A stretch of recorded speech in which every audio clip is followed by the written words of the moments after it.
going to read some stories and poems that have not been published. These are new, mostly. Some of them aren't. Some of the stories aren't, but the poems are. This one is called Magnetic. I wish I were magnetic. Not the kind that attracts metal, though, although it would be electric, part of my biological circuitry. I wish knowledge would stick to me, new things like little hairs sticking out of my head, a current of thoughts that would be attractive, yet capable of avoiding the repellent. Magnets are extended life batteries, taking a long time to deplete their charge, tools to help us keep from getting lost, aids to keep our tasks pinned where we can see them, and they're capable of sharing that magnetism by contact. Perhaps I am a magnet in a way, storing memories on my cellular tape machine, projecting a field that others are drawn to, stuck to the earth in its spinning core and soaking up all the information I can until I lose my charge.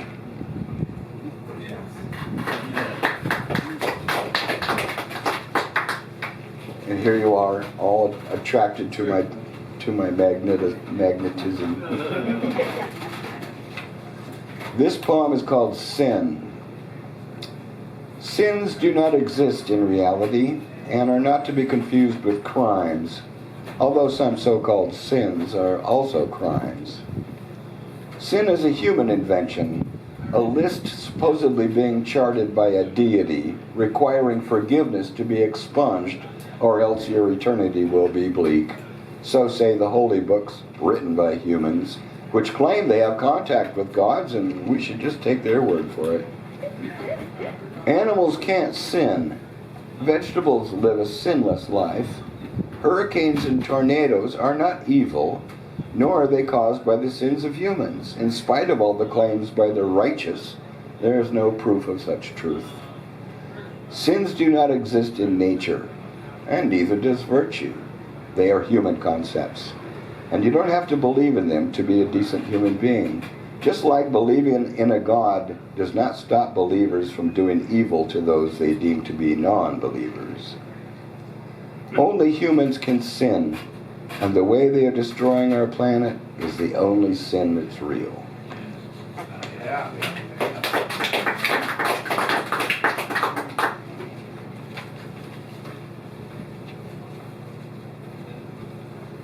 This is called the Glacier Trail. We did a job at Portage Glacier, building a trail through the moraine overlooking the Portage Lake, right next to the official gift shop. The lake used to be Glacier, butting up to the road to Whittier, a 3-mile-long tunnel through the mountain. But now you can't even see it from there. It has retreated around the far corner of the lake. To see the glaciers these days, a small ferry has been flown in, and at a price, you can see the glacier's face, shrugging off its ice into the lake, turning it into a turquoise color from the silt. It was on my bucket list while I was there to capture some floating glacier bits to make a 10,000-year-old cocktail. The White Russians we made were good, though the silt in it made me think of the mountain. It wasn't so much the taste, but the texture. Out on the ship, it was a windy day by the Portage Glacier. I lost my ball cap to the lake and had to buy another at the gift shop afterwards. So if I lost something to the events of the day, I also gained some perspective and a new work hat to finish building a trail where glaciers once had walked.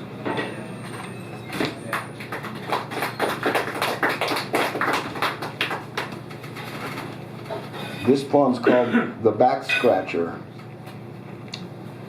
I'll scratch your back if you'll scratch mine. It's such a perfect metaphor for cooperation, yet falls short when physically attempted because I don't know all the places on you that itch. When I was young and limber, I could reach any part of my back that itched, and I didn't need to find anyone to cooperate with. But my arms don't reach back that far now. What I need is a good scratching post, like the upstanding bear finding a suitable tree. So I bought a back scratcher made in China. It is made out of a stick of bamboo. The end has tines carved into it and bent 90 degrees. And they can do wonders when it comes to steam, those Chinese. Now I can scratch myself to drooling if I'm not careful. My bamboo prosthesis can reach every itch on my back. It has become a form of meditation, almost as good as massage. Not to say I'd turn down a back scratch if it was offered, and return the favor like any grooming ritual is expected. Besides, it's such a nice thing to do to your fellow mammal. Because everybody's got an itch, needs scratching sometimes, whatever kind of back scratcher is employed.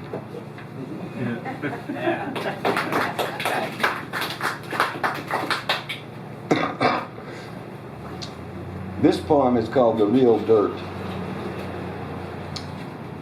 Dirt has a bad rap, undeserved in my opinion, which is a dirty shame. Most of the food we eat depends on dirt, either to grow in or for our animals' feed. It is both essential and repulsive. Whole industries have grown up trying to get rid of it. Soiled clothes would not exist without dirt. Too much hard work and sweat makes us feel dirty. Even our minds are not immune to it. But none of that is dirt's fault. Being dirt poor is a result of not having enough of it, not because it's all you've got. A person with acres of dirt is considered wealthy. Though we say a thing is dirt cheap, the price of land belies that sentiment, and people ignoring dirt's value are treading on perilous ground. I'll grant you not all dirt is equal in worth. Poor ground produces poor crops, but the very best dirt gets its reputation from the use of soil amendments. Adding organic matter replenishes it. Growing crops will deplete dirt's value. It's nature's law. You can't keep taking without giving back. So I went through a crisis recently, watching someone throw my dirt babies out of their beds. A crisis of ownership. 20 years of hard work and effort treated like dirt and scattered in the grass. It made me come to the realization that not only did I not own any dirt anymore, but I'd been foolish to think I ever did.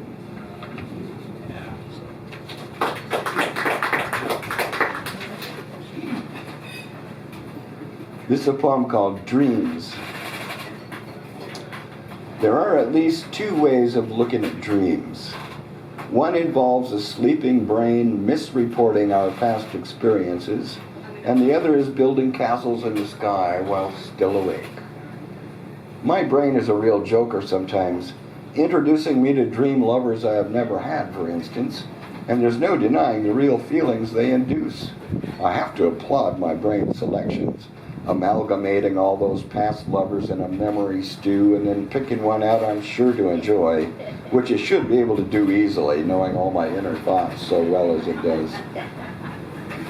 We're not the only animal that can dream. I've seen dogs twitching their legs and feet while dreaming of the chase, accompanied by tiny little dream yelps. But I don't know if we're the only animal that dreams of the future. A bird can dream of a full nest while only carrying a piece of straw. Why not? I doubt a dog has a 5-year plan when it comes to the future, or dreams there either like we can.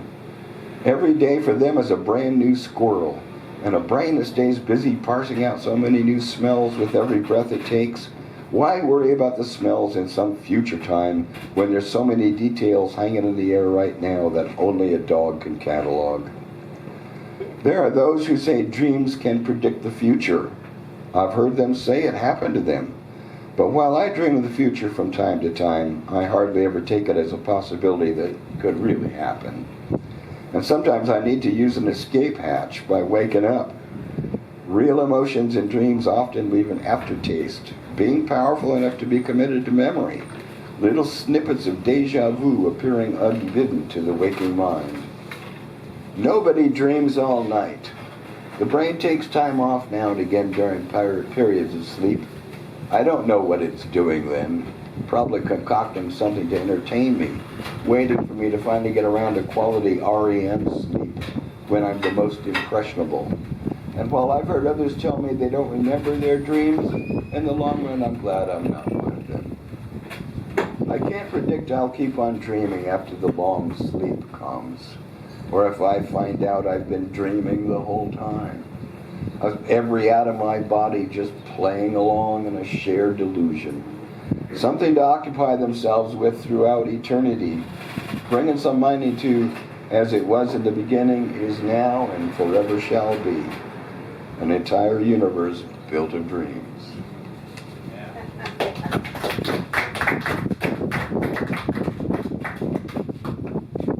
Now we come to the moment I've been waiting for. A title, a poem called Books. Since I learned how to read, I've had a love affair with books. We've traveled all over the world, explored space, both outer and inner, and many times I laughed out loud while I was sitting there quietly by myself. I've learned so much by reading books, an education that is never ending. There in my own classroom, I am university. Philosophy and psychology in story form, deep thoughts said in plain speech, and each person writing them down thinking other people should read this stuff. So naturally I'm producing books. The whole gamut from poetry to non and real fiction. Took me a long time to get started, a lifetime of gathering all of it together. And now there's a row of my books in the National Library. And after reading the works of other authors, I am the person writing things down and thinking other people should read it.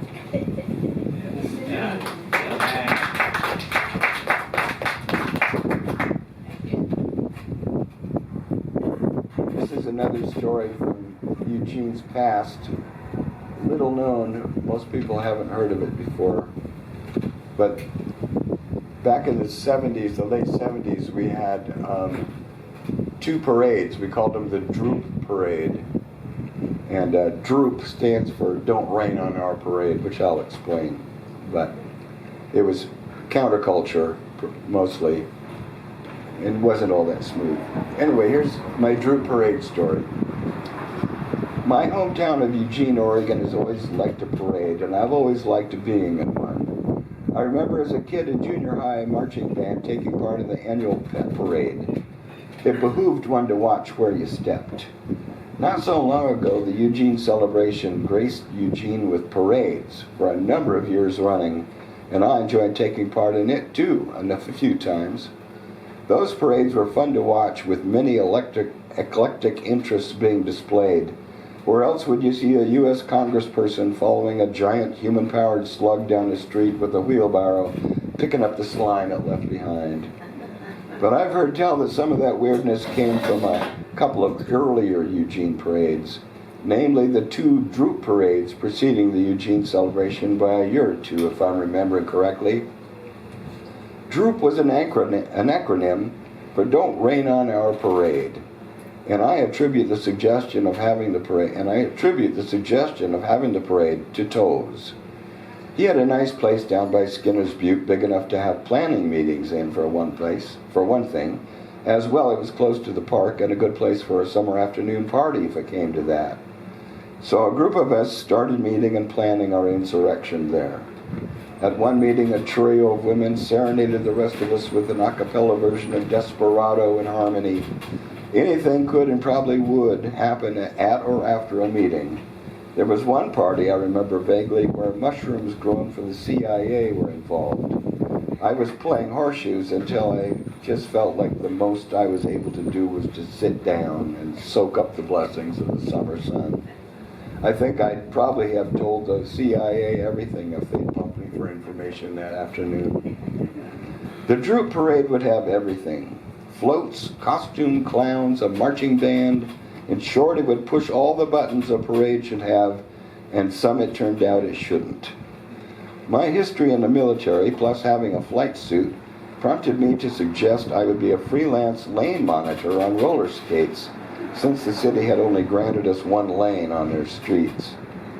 Our plan was to go up High Street, obviously, to Skinner Butte, the natural route for a counterculture parade.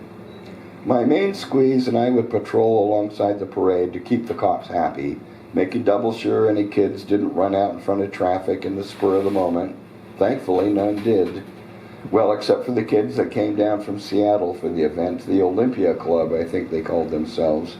They ran out into the street.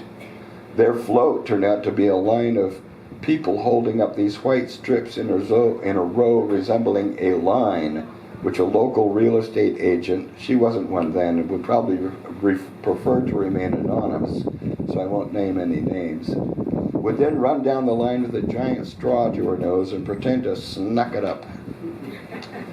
The reason the boys from out of town were spurred to cross the street was because they wanted to stage their event in front of the Nixon courthouse. And when they saw the name of it, it seemed the perfect place. Sure, they'd been briefed about staying in their lane, but they had just ignored my entreaties. They were in a political fervor. It caused chaos and confusion in our up-to-then orderly ranks. Should everybody run across the street now? And similar questions. It also caused the cops to shut us down.